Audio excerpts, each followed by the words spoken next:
नमस्कार दोस्तों।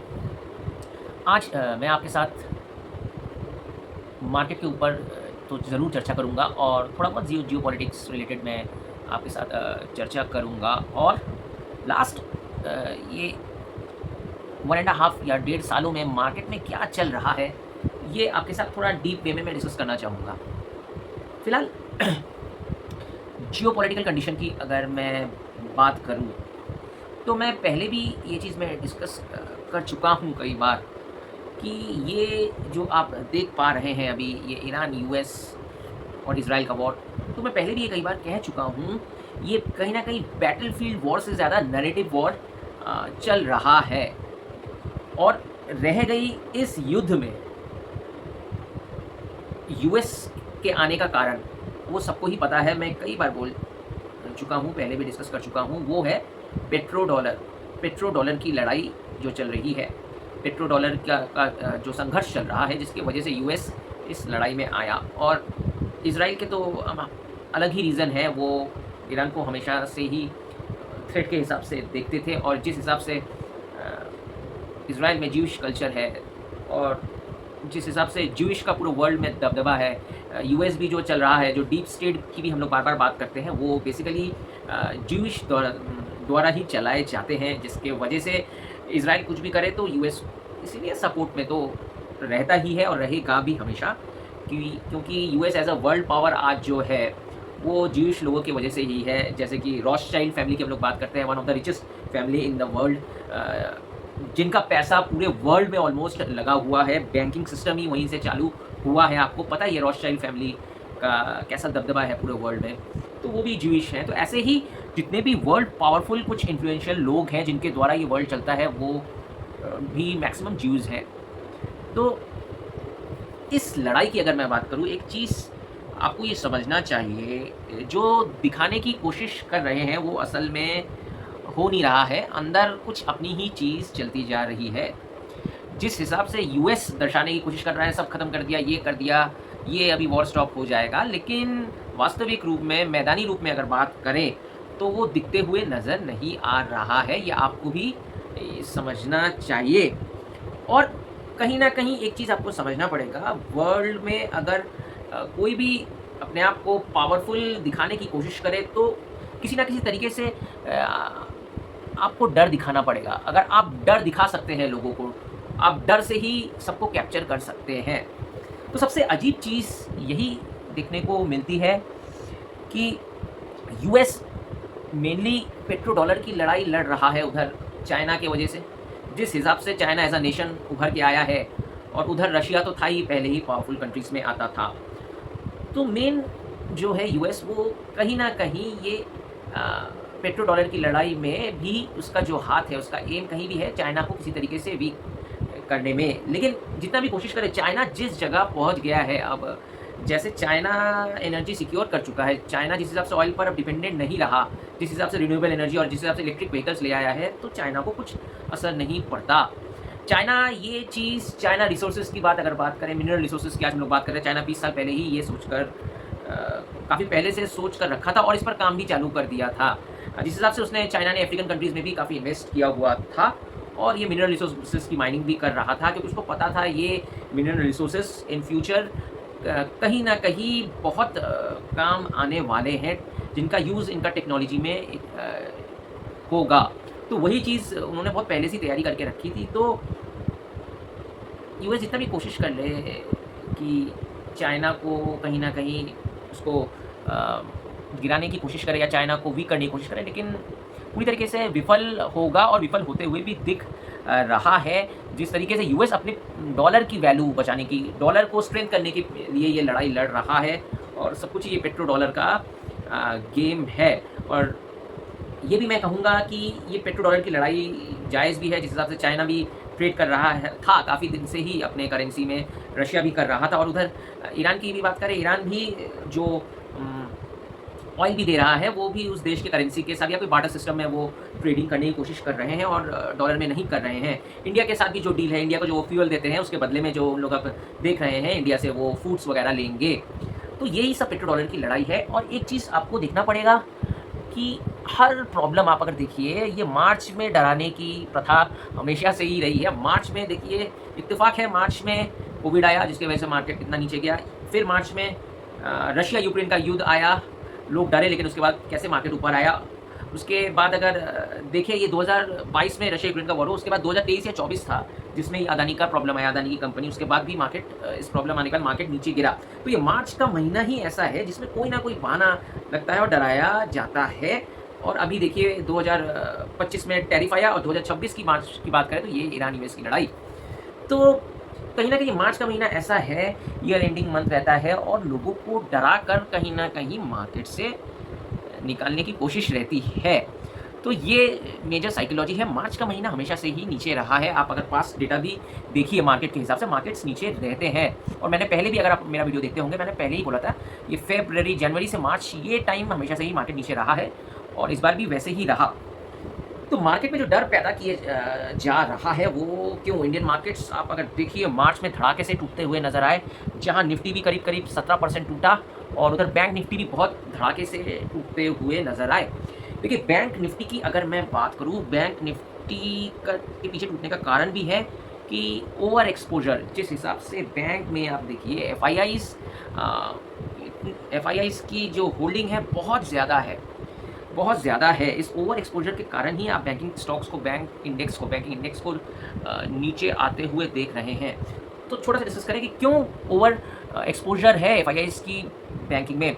देखिए 2008 का क्राइसिस अगर बात करें, 2007-8 की अगर क्राइसिस की बात करें, जिस हिसाब से पूरे वर्ल्ड के टॉप बैंक्स में प्रॉब्लम आते हुए दिखा, बड़े से बड़ा बैंक की हालत ऐसी हो गई। यूएस के कुछ बैंक्स थे, लीमन ब्रदर्स बैंक, जहां मतलब बैंक की हालत तो बहुत ही बेकार दिखते हुए नज़र आई और फॉरेन बैंक्स में कई लूप होल्स दिखते हुए नज़र आए।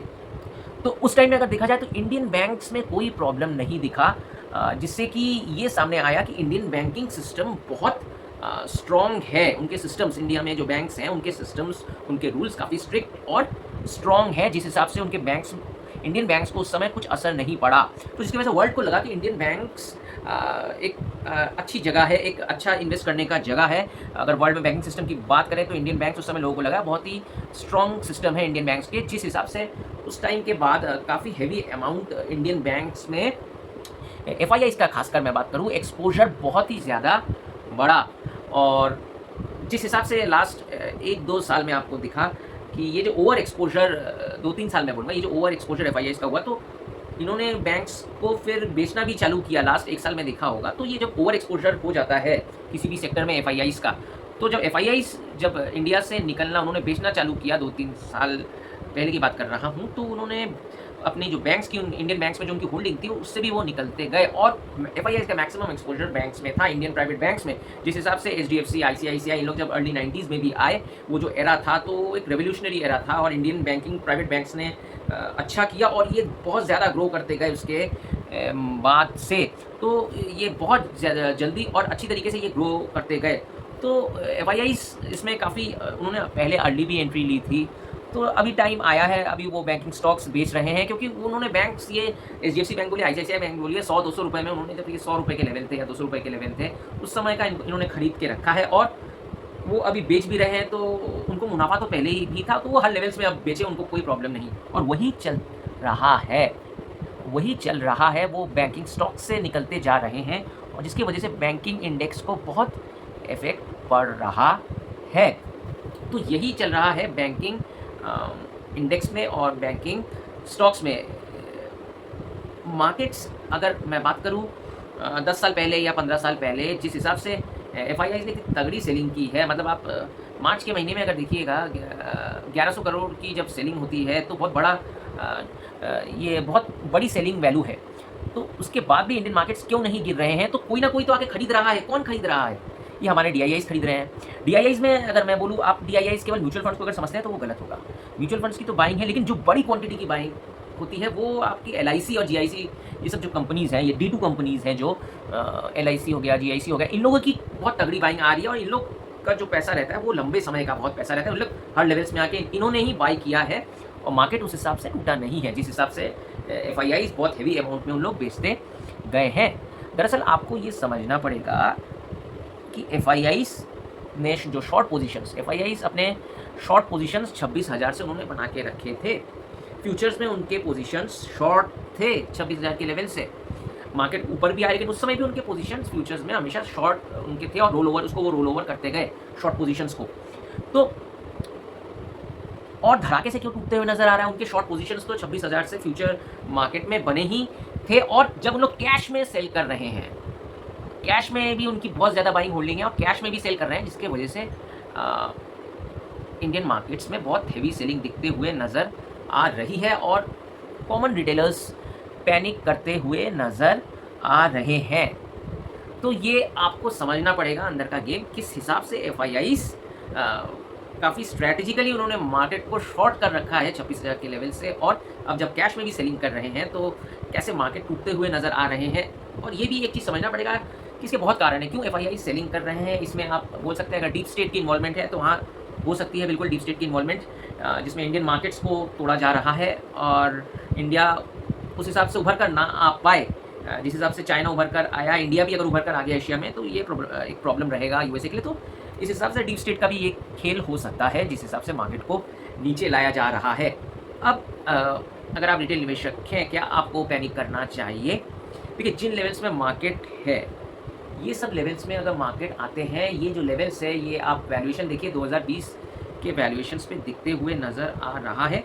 तो ये पैनिक की तो जगह नहीं है, ये अपॉर्चुनिटीज़ हैं। मैं बार बार बोलूँगा ये अपॉर्चुनिटीज़ मार्केट में आपको हमेशा मिलते रहेंगे और आपको ये समझना पड़ेगा ये कि वो सिचुएशन अपॉर्चुनिटीज़ है कि नहीं। मार्केट में एक चीज़ कहता हूँ, मार्केट आपको हमेशा अपॉर्चुनिटी देता है और जो लोग समझदार हैं वो उस अपॉर्चुनिटी का पूरा फ़ायदा उठाते हैं। ठीक इसी तरीके से आप अगर कोविड के टाइम में भी देखिए, इसी तरीके से 2019 में मार्केट तेज़ी से धड़ाके से टूटा उन लो लेवल्स में जब किसी की हिम्मत नहीं हो रही थी।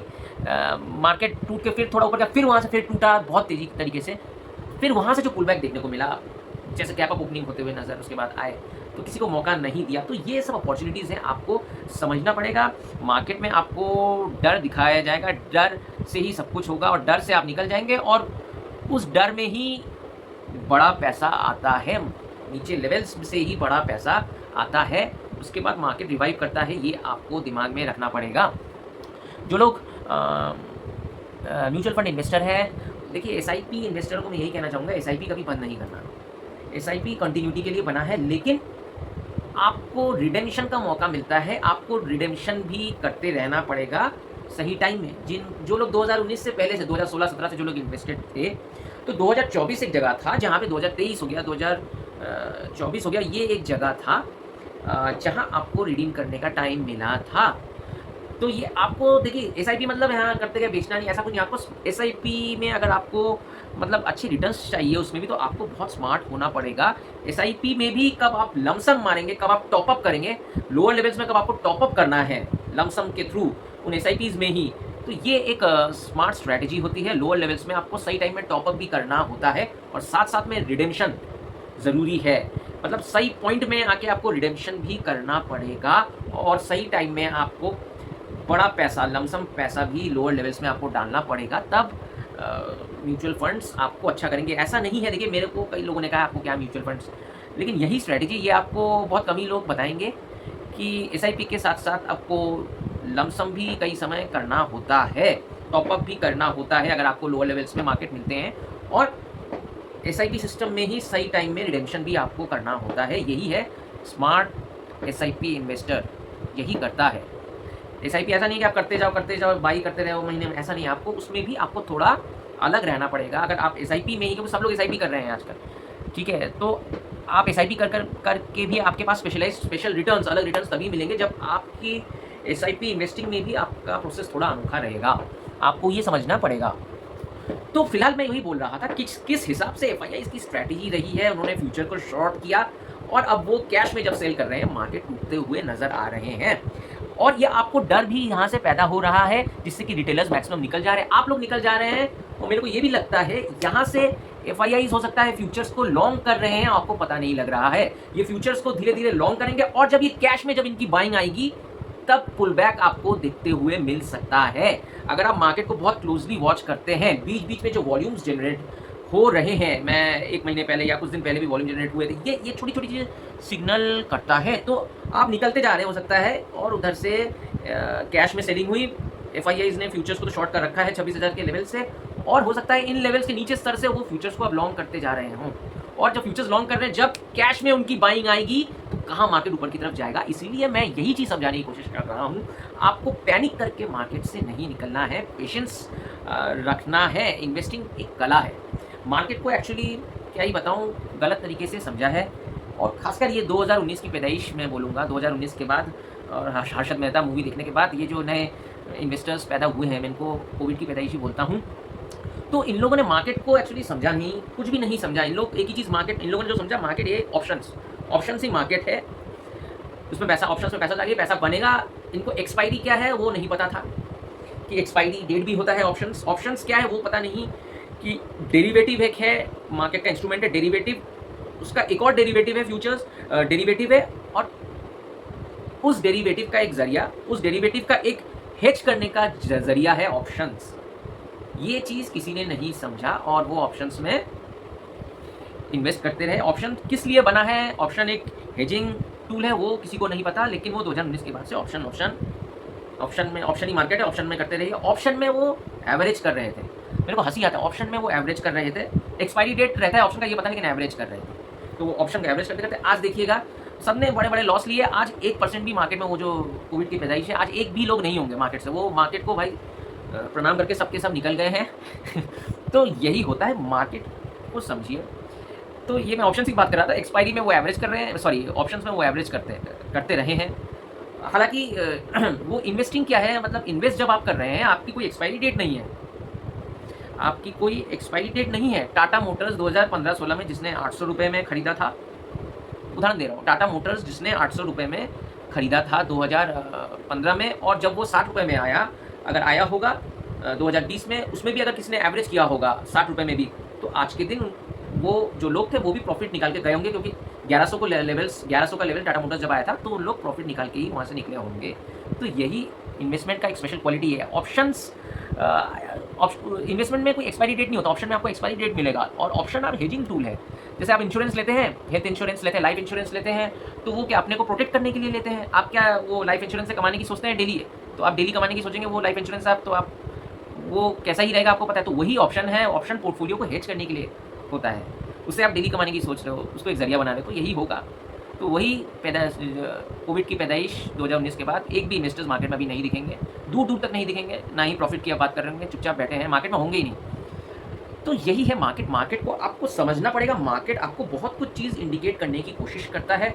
यही छोटी छोटी चीज़ जिनको एक्सपीरियंस है और जो क्लोजली मार्केट को वॉच करते हैं, मार्केट का ऑब्जर्वेशन करते हैं, उनको ये पता रहता है कब मार्केट का ट्रेंड चेंज हो रहा है, कब कुछ बड़ा होने वाला है, उनको एक आइडिया कहीं ना कहीं हो जाता है।